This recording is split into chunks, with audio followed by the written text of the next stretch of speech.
এই তো দেখতে পাচ্ছেন বোনেরা আমার, আমি গুগল অ্যাডসেন্স পেয়েছিলাম সেটাই দেখাচ্ছি। কয়েকটা বোন আমাকে জিজ্ঞেস করেছিলেন আমি এটা কতদিনে পেয়েছি, তারপর কতদিন চ্যানেল খুলেছি, কোন ভিডিও থেকে পেয়েছি, কয়টা ভিডিও করার পরে পেয়েছি, এরকম কয়েকটা আপুই আমাকে জিজ্ঞেস করেছেন। তো আমি ভাবছি আজকে এত সুন্দর একটি ড্রেস ডিজাইন করব আর আপনাদেরকে এই গুগল অ্যাডসেন্সের ব্যাপারে সব বলে দেবো, আমি কিভাবে এটি পেয়েছি, কতদিনে পেয়েছি। তো আসসালামু আলাইকুম আপুরা, কেমন আছেন আপনারা সবাই? আলহামদুলিল্লাহ আমি ভালো আছি, আশা করছি আপনারাও ভালো আছেন। তো আজকে চলে আসলাম আবারও একটি ভিডিও নিয়ে। আর আজকের ভিডিওটি এই যে সুন্দর এই যে একটি ড্রেস তৈরি করেছি আমি, নায়রা কাটিং জামা। এই ড্রেসটি তৈরি করতে আমি যে লেসটা ব্যবহার করেছি আমি বানিয়েছি হাতে, আর একটা কেনা ছিল। তো দেখে বুঝতেই পারছেন কোনটা হাতে বানানো ছিল আর কোনটা কেনা ছিল। তো আর আপনাদের উদ্দেশ্যে বলছি এই গুগল অ্যাডসেন্সটি আমি পেয়েছি একদমই অল্প সময়ের মধ্যে, কিন্তু আমি চ্যানেলটা অনেক আগেই চালু করেছিলাম, কিন্তু চালু করলেও আমি চ্যানেলটিতে কোনো কাজ করতাম না, ছোট ছোট এমনি শর্ট ভিডিও দিতাম, তো বড় কোনো ভিডিওই দিতাম না। তো বাচ্চাকে স্কুলে দেওয়ার পর আমাকে কয়েকজন ভাবি বলছিল যে কেন তুমি বড় ভিডিও দাও না, বড় ভিডিও দিবা, এতে তোমার ভিউ আসবে, কিন্তু আমি দিতাম না, ভালো লাগতো না, আর আমার ওই রকম কোনো অভিজ্ঞতাও ছিল না, বা আমি ওরকম কোনো কাজও পারি না, তো এই থেকেই আর কি দিতাম না। তো এই যে দেখতে পাচ্ছেন এখানে আমি কেনা লেসটা আর কিছু কাপড়ের টুকরো, যেগুলোকে আমি চওড়া এবং লম্বা দুই সাইডে 2 ইঞ্চি করে কেটে নিয়েছি। তো আমি এই টুকরো কাপড়গুলো দিয়ে মূলত হাতে যে লেসটি তৈরি করে ডিজাইন করেছি সেটি বানাবো। এই কাপড়ের টুকরোটা চওড়া লম্বা দুই সাইডে আমি 2 ইঞ্চি করে নিয়েছি, আর ভাঁজটা কিভাবে দিলাম দেখতেই পেলেন। তো এইভাবে ভাঁজ দিয়ে এভাবে সেলাই করে নিব, একটার সাথে একটা জয়েন্ট দিয়ে দিয়ে সেলাবো। দেখুন ভাঁজটি আমি কিভাবে দিচ্ছি, এভাবে ভাঁজটি দিয়ে যে সাইডটি খোলা থাকবে সেই সবগুলো সাইড একদিকে রেখে একটার উপরে একটা উঠিয়ে উঠিয়ে দিয়ে সেলাই করতে হবে, যেন একটার উপর একটা উঠে থাকে। তো এইভাবে আমি সবগুলো টুকরো সেলাই করে একটি বড় লেস তৈরি করে নিব এইভাবে। তারপর এই লেস দুটো দিয়ে আমি যে নায়রা কাট জামাটি সেলাই করব তার হাতে এবং গলায় ডিজাইন করে নেব।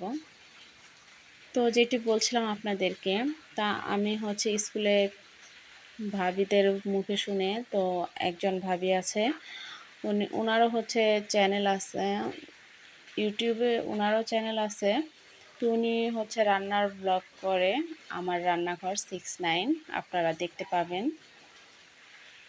তো ওনার কথাতেই আর কি আমি ভিডিও অন করেছি, যে না আমিও ভাবলাম আমিও একটা ভিডিও দিয়ে দেখি, একটা ভিডিও দিয়ে যে আসলে ওনারা তো করতেছে দেখি কেমন হয়। তো লজ্জা লাগতো, আবার ভাবতাম যে না দিয়েই দেখি। তো কি দিব ভাবছিলাম যে কি দিব, আমি তো সেরকম কিছু পারি না। তখন ভাবলাম আসলে আমি যেটা পারি সেটাই দিই, যেই ভাবা সেই কাজ, আমি সেলাইয়ের ভিডিওই দিলাম। পরপর কয়েকটা ভিডিও দিয়েছি অনেক রকম করে, সেলাই ছাড়াও অন্যান্য ভিডিও দিয়েছি, কিন্তু সেই রকম ভিউ আসেনি। তো ফাইনালি যখন সেলাইয়ের ভিডিও দেওয়া স্টার্ট করলাম তখন দেখলাম যে আমার একটা ভিডিও অনেক ভাইরাল হয়ে গেল, এবং কি ওই একটা ভিডিও থেকেই আমার 4000 ঘন্টা ওয়াচ টাইমও পূরণ হয়ে গেল। মানে একদম স্বপ্নের মতো। আমি তো অবাক হয়ে গেলাম যে আমার ওই একটা ভিডিও যে এত ভাইরাল হয়ে যাবে। তো আলহামদুলিল্লাহ এটা আপনারাই করেছেন, আপনারাই দেখেছেন। তো এই জন্য আপনাদেরকে অসংখ্য অসংখ্য ধন্যবাদ। ধন্যবাদ দিলেও কেন জানি না মনে হয় কম হয়ে যাবে। তো আপনাদের ভালোবাসা এবং সাপোর্টেই আমি এটা পেয়েছি। তো যারা যে যেখান থেকে আমার ভিডিওটি দেখছেন আপনাদের সবাইকে জানাচ্ছি অসংখ্য ধন্যবাদ, এবং আপনারা যেভাবে আমার পাশে আছেন আশা করি থাকবেন, এবং আমাকেও আপনাদের পাশে থাকার সুযোগ করে দিবেন। তো আমরা যদি এভাবে সবাই সবাইকে সাপোর্ট করে আসলে অনেক দূর এগিয়ে যাওয়া সম্ভব। তো আমিও সেই থেকে আমারও প্রেরণা যে আমিও এগিয়ে যাব। তো আপুরা এই যে দেখতেই পাচ্ছেন আমার হচ্ছে হাতেও আমি লেস দুটো জয়েন দিয়ে ফেলেছি। তো এটা হচ্ছে স্কিপ হয়ে গেছে, আমি সেলাই ভিডিওটুকু দিতে পারিনি। তো দেখতে খুবই চমৎকার লাগছিল। দেখুন আসলে এভাবে ডিজাইন করে ড্রেসগুলো বানালে অনেক সুন্দর হয়। তো আমি এই ডিজাইনগুলো করি, তো আমার কাছে খুবই ভালো লাগে, করতেও ভালো লাগে, এবং যাদের জন্য করি তারা যখন বলে যে সুন্দর হয়েছে তখন তা আরও ভালো লাগে।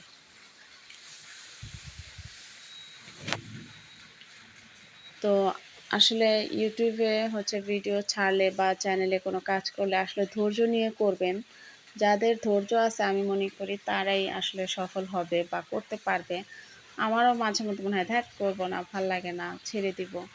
কিন্তু আসলে না, যখন বুঝতে পারলাম যে হ্যাঁ এখানে টিকে থাকতে গেলে কাজ চালিয়ে যেতে হবে এবং হচ্ছে করতেই হবে, তাহলে হচ্ছে সফলতা পাওয়া যাবে। তো এই চিন্তা থেকে আর কি আমিও আপনাদের মতোই করছি, চালিয়ে যাচ্ছি। ইনশাআল্লাহ অবশ্যই আল্লাহ সফলতা দিবে। তো হচ্ছে দোয়া করতেছি যে আপনারা যারা করছেন তারাও যেন সফলতা অর্জন করতে পারেন। পরিশ্রম করলে হচ্ছে সফলতা পাওয়া যায়, এটাই বাস্তব। আর ধৈর্য থাকতেই হবে, তাহলে হচ্ছে মূল লক্ষ্যে পৌঁছানো সম্ভব হবে, তা না হতো না। তো এই দেখতে পাচ্ছেন আমি হচ্ছে ড্রেসটি একদম কমপ্লিট করে ফেলেছি। আমার হচ্ছে সব কাজ শেষ ড্রেসের। তো আপনাদের সাথে অনেক কথা বলতে বলতে হচ্ছে আমি আমার ড্রেসটি ডিজাইনও হয়ে গেছে। তো নিজের কাছেও খুব ভালো লাগছিল। আর নিজের কাছে যেটা ভালো লাগে সেটা সবাইকে দেখাতেও ভালো লাগে, বলতেও ভালো লাগে। তো এই জন্য আমি কোনো ডিজাইন করলে সেটা আপনাদের সাথে শেয়ার করি, দেখিয়ে দিই আমার বোনদেরকে। তো হচ্ছে কথা বলে আর ভিডিও বড় করব না। ভালো থাকবেন সবাই। আসসালামু আলাইকুম।